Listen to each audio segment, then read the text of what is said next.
Rashtrawadi Congress party Sharadchandra Pawar पक्षाच्या वतीने आयोजित धुळे शहरात भव्य रोजगार मेळावा यशस्वीरित्या संपन्न। रणजित राजे भोसले यांच्या प्रयत्नातून शेकडो तरुणांना मिळाला हक्काचा रोजगार।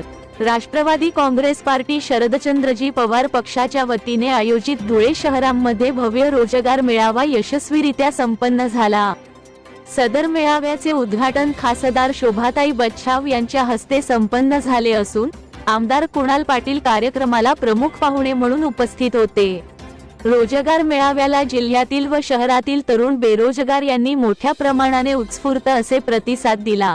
या रोजगार मेळाव्यामध्ये विविध क्षेत्रातील 59 कंपन्यांनी सहभाग नोंदविला होता, ज्यामध्ये पुणे, मुंबई, नाशिक, संभाजीनगर मधील IT, BPO, pharma, agriculture, banking, services, sale, manufacturing, production, security, labour supply आदी क्षेत्रातल्या कंपनी सहभागी झाल्या होत्या। या रोजगार मेळाव्यामध्ये जवळपास 3200 तरुणांनी सहभाग नोंदविला। त्यापैकी जवळपास 624 तरुणांची निवड झाली असून 800 विद्यार्थी शॉर्टलिस्ट करण्यात आलेले आहे। सर्वात जास्त तरुणांना नाशिक येथील महिंद्रा अँड महिंद्रा कंपनी संधी उपलब्ध करून दिली आहे।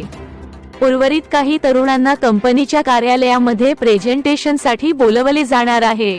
या रोजगार मेळाव्यामुळे शहरातील तरुणांना एक मोठी संधी रणजित राजे यांनी उपलब्ध करून दिली।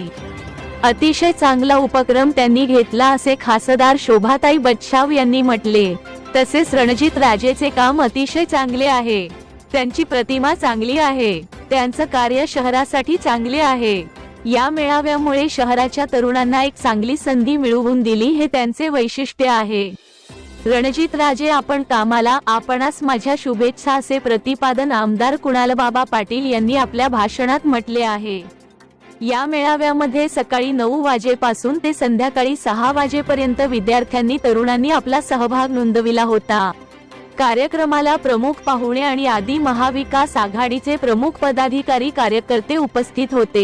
चंद्रजी पवार पक्षाच्या वतीने आज शहरामध्ये भव्य रोजगार मेळाव्याचं आयोजन करण्यात आलेलं होतं। या रोजगार मेळाव्यामध्ये पुणे, मुंबई, नाशिक, संभाजीनगर अशा विविध शहरातून जवळपास 59 कंपन्या या ठिकाणी आलेल्या आहेत। जवळपास 3 ते 4 हजार तरुण बेरोजगार असतील या ठिकाणी या मेळाव्यामध्ये सहभागी झालेले आहे। या ठिकाणी वेगवेगळ्या क्षेत्रातल्या कंपन्या आहेत, वेगवेगळ्या शिक्षण घेतलेले विद्यार्थी या ठिकाणी येत आहेत आणि आम्हाला अपेक्षा आहे की जवळपास 1000 तरुणांना या ठिकाणी रोजगाराची आणि नोकरीची संधी या ठिकाणी मिळेल। अतिशय सुंदर या ठिकाणी उपक्रम झालेला आहे आणि धुळे जिल्ह्यातील तरुणांनी चांगला प्रतिसाद दिलेला आहे।